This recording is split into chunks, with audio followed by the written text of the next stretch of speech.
Olá, seja bem-vindo a mais esse vídeo do canal A Voz do Livro. E hoje nós teremos a continuidade da apostila Gestão de Pessoas.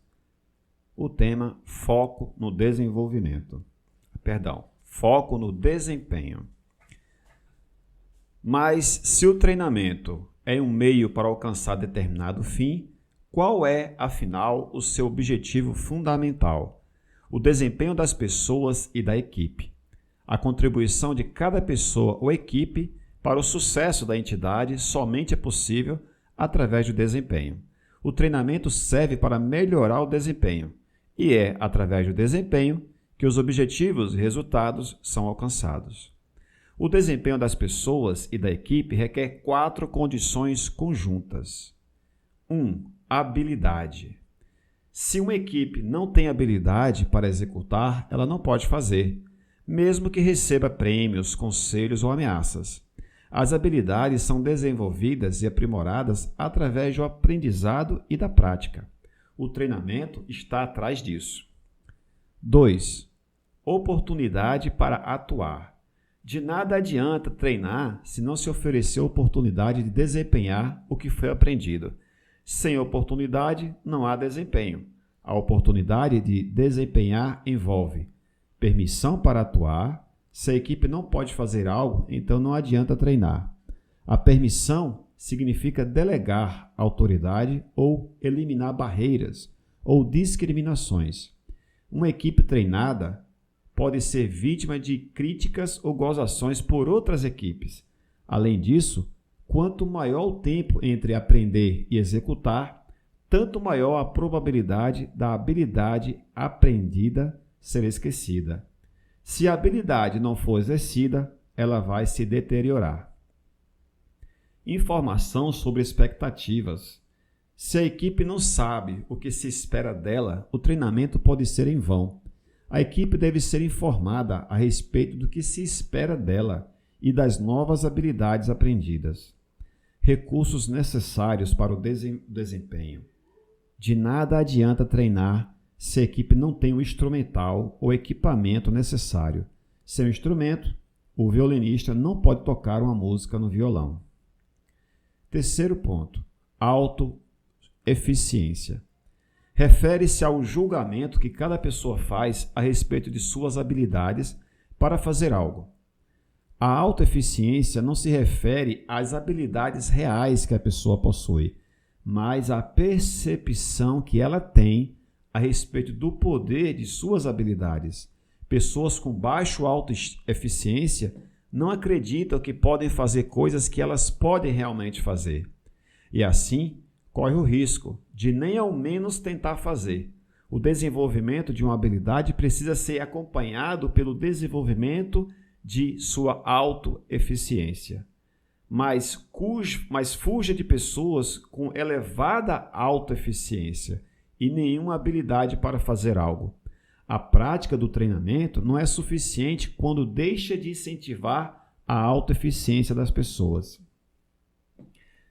Quarto, ambiente de apoio. O treinamento requer um ambiente favorável que estimule o desempenho desejado e desencoraja o indesejado. A equipe deve trabalhar com encorajamento e confiança para poder ter condições de colocar em prática aquilo que aprendeu. Teremos agora gerenciamento de conflitos. As pessoas nunca têm objetivos e interesses idênticos. As diferenças de objetivos e de interesses individuais sempre produzem alguma espécie de conflito. O conflito é inerente à vida de cada indivíduo e faz parte inevitável da natureza humana. Constitui o lado oposto da cooperação.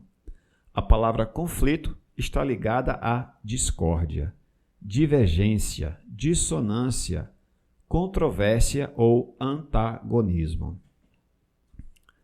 Além da diferença de objetivos e interesses, deve haver necessariamente uma interferência deliberada de uma das partes envolvidas para que haja conflito.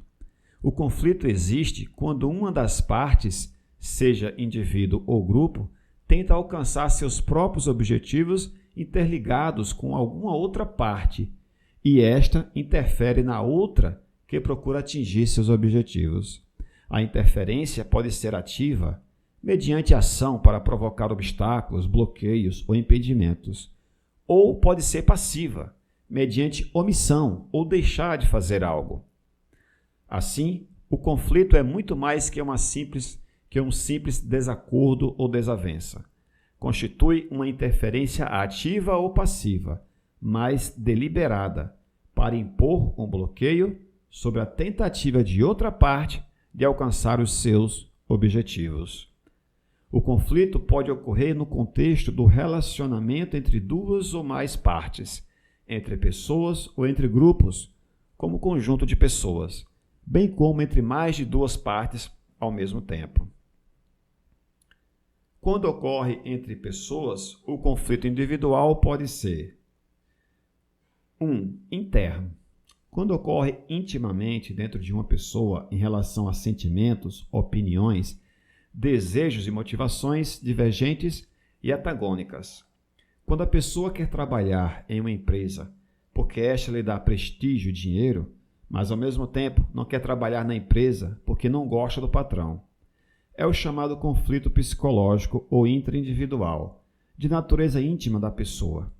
O conflito interno provoca um colapso dos mecanismos decisórios normais, provocando dificuldade na escolha dentre várias alternativas de ação. 2. O conflito pode ser externo, quando ocorre entre uma pessoa e outra, ou entre dois grupos de pessoas.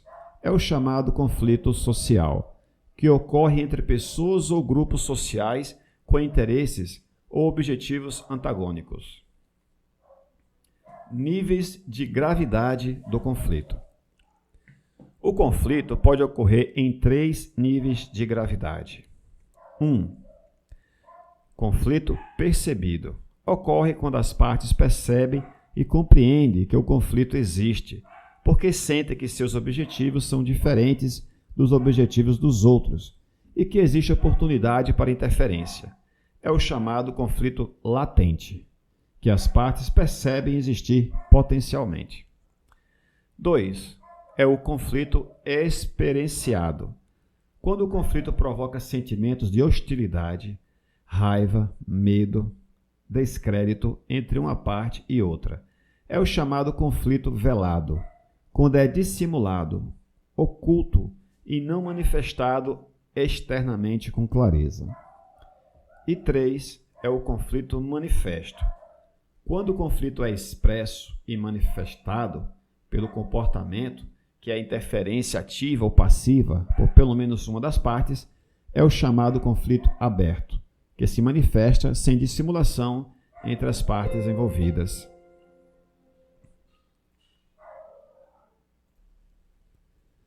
Abordagens quanto à gestão de conflitos. O gerente tem à sua disposição 3 abordagens quanto à administração de conflitos. A abordagem estrutural baseia-se no fato de que o conflito surge das pessoas criadas pelas condições de diferenciação, de recursos limitados e escassos e de interdependência. Se esses elementos puderem ser modificados, as percepções e o conflito resultante poderão ser controlados. Trata-se, pois, de atuar sobre uma condição existente que predispõe ao conflito. A abordagem estrutural procura minimizar as diferenças entre os grupos, identificando objetivos que possam ser compartilhados por eles. Se o gerente conseguir conscientizar os grupos de que eles têm interesses em comum, eles deixarão de perceber seus próprios objetivos como incompatíveis. A ameaça externa e o inimigo comum são soluções utilizadas frequentemente para localizar um objetivo compartilhado. Outro mecanismo estrutural é a utilização dos sistemas de recompensas formais da organização, utilizando um sistema de incentivos para recompensar o desempenho conjunto e combinado de 2 ou mais grupos. A organização cria um objetivo comum.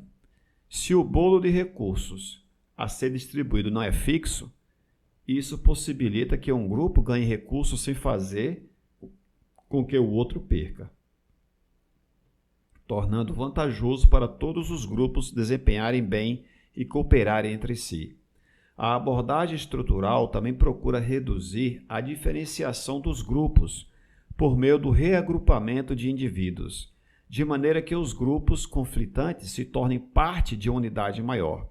O pessoal de produção e de vendas pode ser colocado junto a uma equipe de produto, com a responsabilidade de produzir e vender determinado produto e ser recompensado com base no desempenho global, em vez de no desempenho individual. Além disso, rodando entre si, os indivíduos adquirem uma melhor compreensão de outras perspectivas, visualizando objetivos comuns existentes. Para reduzir a interdependência e suas oportunidades de interferência, os grupos podem ser separados física e estruturalmente. Embora percebam a incompatibilidade de seus objetivos, o baixo nível de interferência das atividades torna a interferência distante e reduz a possibilidade de conflito. A abordagem de processo é a abordagem que procura reduzir os conflitos por meio da modificação do processo, ou seja, de uma intervenção no episódio do conflito. Pode ser utilizada por uma das partes em conflito, por pessoas de fora ou por uma terceira parte, como um consultor, um gerente neutro ou algum superior da organização. A abordagem de processo pode ser realizada de 3 diferentes maneiras. A primeira é a desativação ou desescalonização do conflito. Ocorre quando uma parte reage cooperativamente, em vez de agressivamente, ao comportamento de conflito da outra, encorajando comportamentos menos conflitantes ou desarmando o conflito. Enquanto a reação conflitante de uma parte provoca idêntico comportamento da outra, uma reação cooperativa tende a provocar idêntica reação cooperativa da outra. A segunda maneira é a reunião de confrontação entre as partes.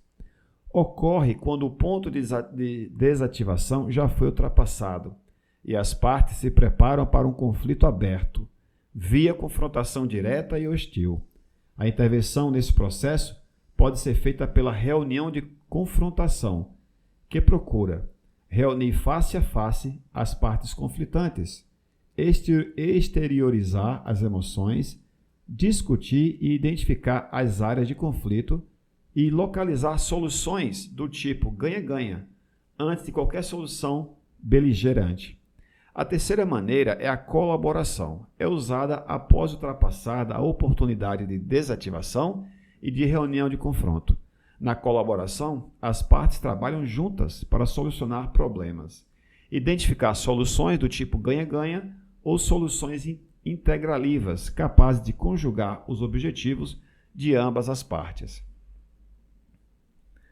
Abordagem mista é a abordagem que procura administrar o conflito tanto com aspectos estruturais como processuais. A solução inclui intervenções sobre a situação estrutural e sobre o episódio conflitivo. A primeira maneira mista é influenciar o processo de conflito por meios estruturais, como a adoção de regras para a resolução de conflitos, determinando-se previamente os procedimentos e os limites para trabalhar o conflito. Esse pode ser contido e controlado, conduzindo as partes para a solução do problema. A segunda maneira mista é criar terceiras partes dentro da empresa, de modo que estejam disponíveis a qualquer momento para ajudar na solução do tipo ganha-ganha dos conflitos que surgem.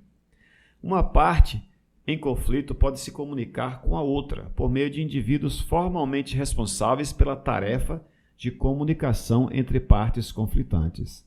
São os chamados papéis de ligação, que podem ser exercidos pelo pessoal de ligação ou pelas equipes de trabalho intergrupais.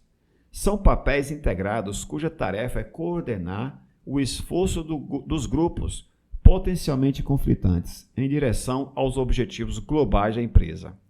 Ao contrário do consultor de processo, ou da terceira parte, que são passageiros, os papéis integradores são parte permanente da organização. O gerente pode assumir papel integrador sempre que surgir a necessidade de intervir nas condições estruturais, como na dinâmica do conflito. A maneira pela qual as partes reagem ao conflito e a maneira pela qual o conflito é solucionado produzem uma influência sobre as percepções, os sentimentos e os comportamentos que seguem, bem como sobre a qualidade da comunicação entre os grupos.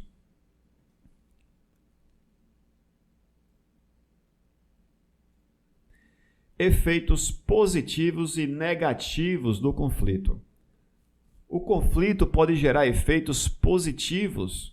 Em primeiro lugar, o conflito desperta sentimentos e energia dos membros do grupo. Essa energia estimula interesse em descobrir meios eficazes de realizar as tarefas, bem como soluções criativas e inovadoras. Em segundo lugar, o conflito estimula sentimentos de identidade dentro do grupo, aumentando a coesão grupal. Em terceiro lugar, o conflito é um modo de chamar a atenção para os problemas existentes e serve para evitar problemas mais sérios, atuando como mecanismo de correção. Todavia, o conflito pode gerar efeitos destrutivos. Em primeiro lugar, apresenta consequências altamente indesejáveis para o funcionamento da organização, pois indivíduos e grupos veem seus esforços bloqueados, desenvolvendo sentimentos de frustração, hostilidade e tensão. Obviamente, isso prejudica o desempenho das tarefas e o bem-estar das pessoas. Em segundo lugar, grande parte da energia criada pelo conflito é dirigida e gasta nele mesmo, prejudicando a energia que poderia ser utilizada no trabalho produtivo, pois ganhar o conflito passa a ser mais importante do que o próprio trabalho. Em terceiro lugar, a cooperação passa a ser substituída por comportamentos que prejudicam a organização e que influenciam a natureza dos relacionamentos existentes entre pessoas e grupos. Se o conflito pode trazer resultados positivos ou negativos para pessoas e grupos, sobretudo para a organização como um todo. A questão primordial é como administrar o conflito de maneira a aumentar os efeitos positivos, construtivos, e a minimizar os negativos, que são os destrutivos. Essa tarefa cabe ao gerente. Embora muitas vezes seja um ator envolvido até a cabeça em muitos conflitos, o gerente deve sempre buscar uma solução construtiva. Para tanto, deve saber escolher adequadamente as estratégias de resolução para cada caso. As abordagens estruturais são geralmente mais fáceis de utilizar e exigem menos habilidades do que as abordagens de processo.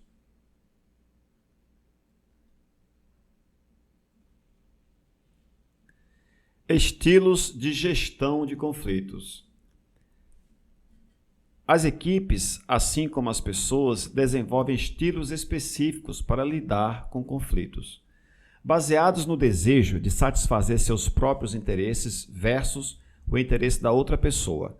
O modelo a seguir descreve os 5 estilos de administrar conflitos por meio de 2 dimensões: da dimensão assertiva, tentativa de satisfazer a seus próprios interesses, e da dimensão cooperativa, tentativa de satisfazer aos interesses das outras pessoas. Primeiro estilo, estilo competitivo.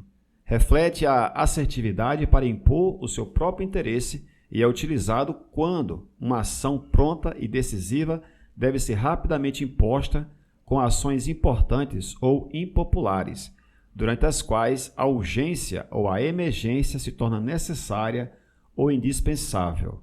O negócio é ganhar. Segundo estilo, estilo de evitação. Reflete uma postura não assertiva nem cooperativa e é apropriado quando um assunto é trivial, quando não existe nenhuma possibilidade de ganhar, quando uma demora para obter maior informação se torna necessária ou quando um desentendimento pode ser muito oneroso. O negócio é se manter em copas. Terceiro estilo, estilo de compromisso. Reflete uma moderada porção de ambas as características de assertividade e de cooperação. É apropriado quando os objetivos de ambos os lados são igualmente importantes, quando os componentes têm igual poder e ambos os lados querem reduzir as diferenças, ou quando as pessoas precisam chegar a alguma solução temporária sem pressão de tempo. O negócio é ter jogo de cintura. Quarto estilo, estilo de acomodação. Reflete um alto grau de cooperação e funciona melhor quando as pessoas sabem o que é errado, quando o assunto é mais importante que outros para cada lado, quando se pretende construir créditos sociais para utilizar em outras situações ou quando manter a harmonia é o mais importante. O negócio é ir levando. E o quinto estilo, estilo de colaboração. Reflete um alto grau de assertividade e de cooperação. O estilo colaborativo habilita ambas as partes a ganhar, enquanto utiliza uma substancial parcela de negociação e de intercâmbio. O estilo de colaboração é importante quando os interesses de ambos os lados são importantes, quando os pontos de vista das partes podem ser combinados para uma solução mais ampla e quando o compromisso de ambos os lados requer consenso. O negócio é resolver para que ambas as partes ganhem e se comprometam com a solução. Finalizamos essa parte da apostila e no próximo vídeo nós continuaremos esse assunto tratando de avaliação de desempenho. Então peço a você que se inscreva aqui no canal, deixe aquele seu like que é importante para nós, para que mais pessoas possam conhecer esse conteúdo e também, se possível, deixe o seu comentário sobre para qual concurso você está estudando no momento. Eu, por exemplo, estou estudando para o concurso da Universidade Federal da Paraíba. Um abraço, saudações e a gente se vê no próximo vídeo. Até mais!